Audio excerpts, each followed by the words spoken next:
Everyone, selamat berjumpa kembali bersama saya di channel ini. Pada kesempatan kali ini saya akan memberikan update informasi terbaru yang mungkin kalau Bapak Ibu teman-teman Pioneers Pi Network sekalian menyimak di grup-grup edukasi baik itu di WhatsApp ataupun di Telegram,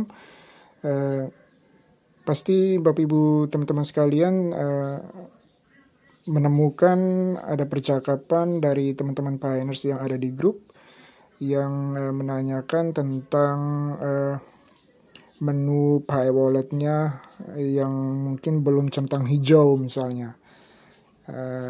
Ada juga yang menyertakan dengan screenshot, kok menu saya di poin satunya kok tidak ada centang hijaunya. Lalu di menu nomor 2-nya ada centang hijaunya. Jadi seperti itu. Seringkali kita melihat dalam 1-2 hari mulai dari kemarin ada teman-teman Pioneers di grup yang seringkali bertanya demikian. Pasti teman-teman Pioneers Pi Network yang lainnya akan bertanya-tanya, kira-kira yang dimaksudkan saya dengan poin atau menu yang sudah dicentang hijau itu seperti apa dan bagaimana cara kita melihatnya di akun kita. Nah, tetap stay tune di channel ini sebab pada kesempatan kali ini saya akan membahas terkait hal tersebut, akan memberikan semacam petunjuk ataupun tutorial kepada teman-teman Pioneers Pi Network sekalian tentang bagaimana cara kita melihat. Jadi cara kita melihat mainnet transfer essentials yang ada di akun Pi Network atau yang ada di aplikasi Pi Network kita. Jadi bagaimana kita melihat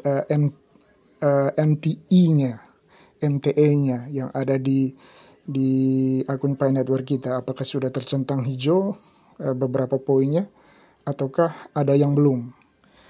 Jadi sesaat lagi saya akan membahas terkait hal tersebut. Namun sebelum itu perlu saya ingatkan kepada Bapak Ibu teman-teman sekalian, bagi Anda yang menyukai konten ini, jangan lupa untuk selalu dukung channel ini agar saya bisa terus semangat untuk hadir memberikan informasi-informasi yang ter-up-to-date dan edukasi-edukasi yang bermanfaat ke hadapan Bapak Ibu teman-teman Pioneers sekalian. Baik, kita langsung saja masuk kepada pembahasan kita. Langkah pertama adalah kita masuk lewat Pi Browser. Jadi diharapkan teman-teman Pioneers Pi Network sekalian sudah mempunyai dompet Pi Browser. Setelah muncul tampilan menu di Pi Browser seperti ini, langkah selanjutnya adalah kita mengklik menu main.p atau main.p. Nah, setelah kita mengklik menu main.p atau main.p, maka kita akan dihantar atau kita akan dituntun masuk ke aplikasi utama Pi Network kita. Jadi pasti Bapak Ibu teman-teman Pioneers Pi Network sekalian pasti akan berkata-kata atau bertanya, kenapa tidak langsung masuk ke aplikasi Pi Network kita, langsung klik di aplikasinya, kenapa harus lewat Pi Browser. Nanti di akhir dari video ini saya akan menjelaskan alasannya. Nah, langkah selanjutnya adalah kita mengklik 3 garis di sudut kiri atas untuk melihat daftar menu. Setelah daftar menunya ditampilkan seperti ini, kita lanjut mengklik menu mainnet.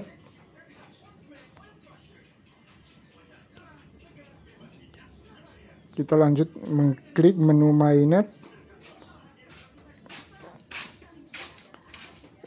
Setelah kita mengklik menu mainnet akan tampil tampilan di akun kita seperti ini. Maka langkah selanjutnya kita mengklik menu mainnet checklist.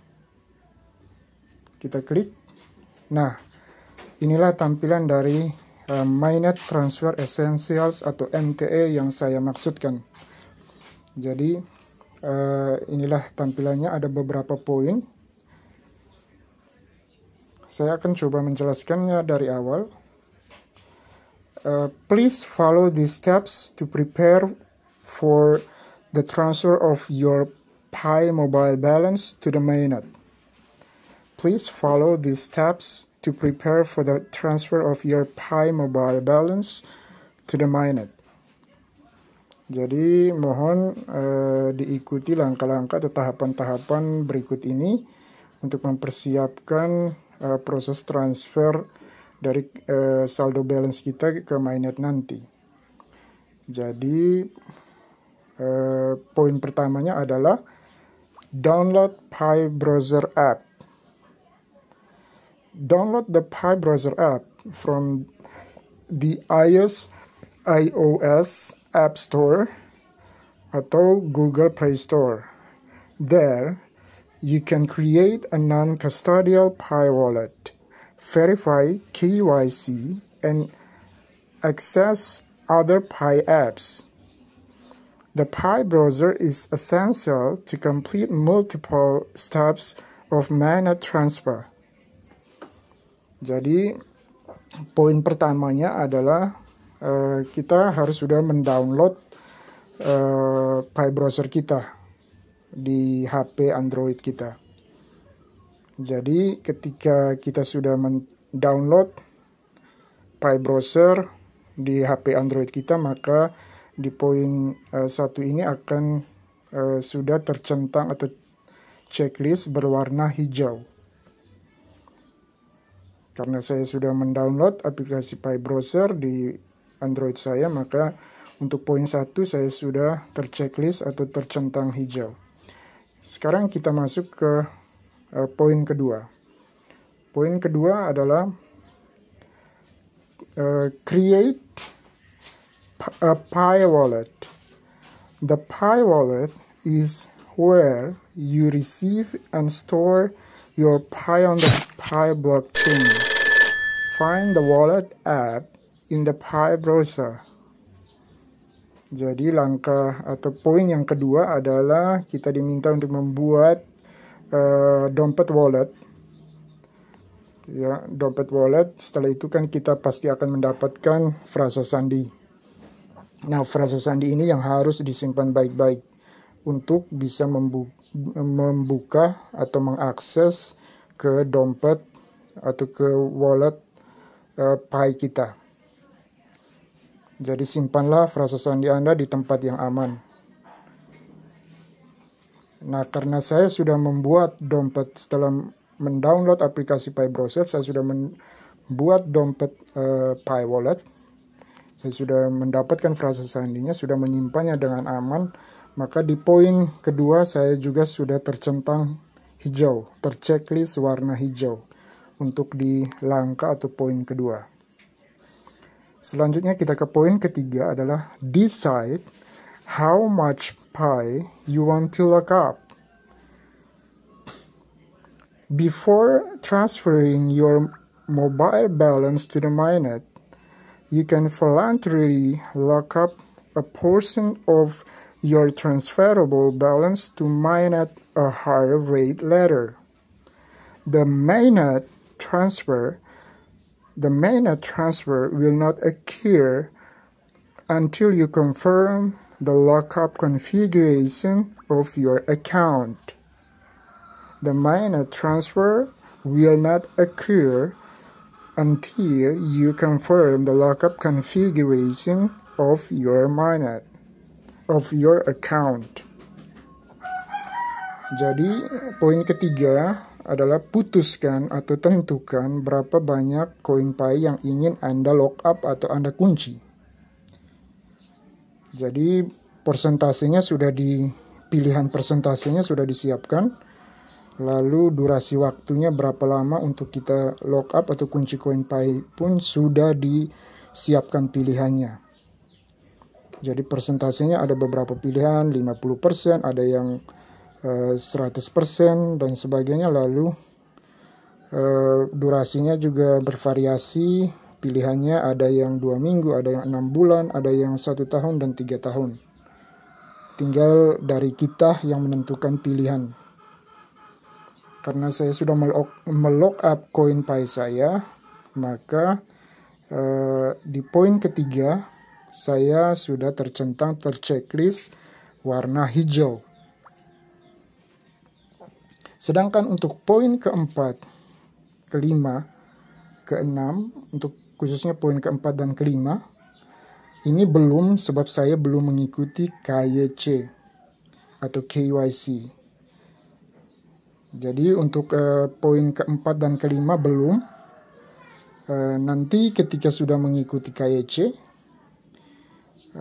mungkin sudah ada konfirmasi kelulusan, barulah kita mengecek kembali untuk poin keempat kelima apakah sudah terchecklist warna hijau ataukah belum. Jadi untuk saat ini yang perlu kita cek terlebih dahulu adalah poin 1 sampai dengan poin ketiga.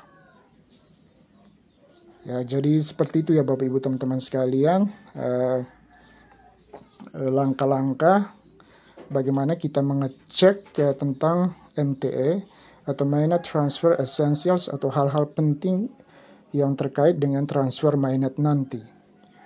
Nah, sebelum seperti janji saya di awal video ini bahwa saya akan menjelaskan mengapa ketika masuk awal ke aplikasi Pi Network ini saya tidak langsung mengklik ke aplikasinya langsung. Mengapa harus melewati Pi Browser? Nah, ini dia penjelasannya atau pembuktiannya ya Bapak Ibu teman-teman sekalian. Jika kita masuk langsung melalui aplikasi utama Pi Network, jadi kita masuk, jika kita langsung masuk lewat aplikasi utama tanpa lewat Pi Browser, maka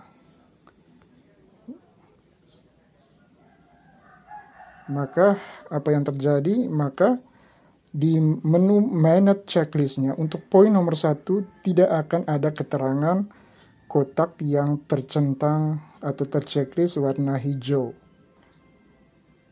Jadi itu ya perbandingannya Bapak Ibu teman-teman sekalian atau pembuktiannya bahwa